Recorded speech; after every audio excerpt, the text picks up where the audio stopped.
So Michelle, before we do anything else, tell us about your character in this film. I play a girl named Christina who's maybe not quite living her life to the fullest.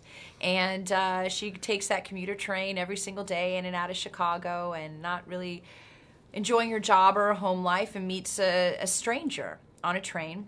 And he kind of looks at her life in a whole other way and inspires her to make a difference in her life. Now, one of the really interesting things about your character, and we learned this from the trailers, that your character has died before we even get a chance to meet her. Yeah, exactly. How did you use that in your decision-making process for how you were going to portray her? Well, obviously she has to be somebody that we want to come back to life. Right. So we don't want her to stay gone. So we want her to have a connection with the person, this stranger that she meets.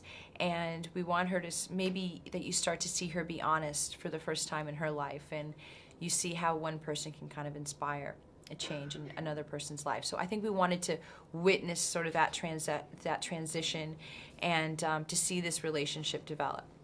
Now, you talked about your character meeting a stranger. Mm-hmm. Talk about working with Jake Gyllenhaal, and because the majority of the film you work with him, and how was that? Yeah, and he was a stranger to me. We'd never met prior to this movie, and we really got along like a house on fire. You know, he's a tremendous actor. I've respected him for a long time.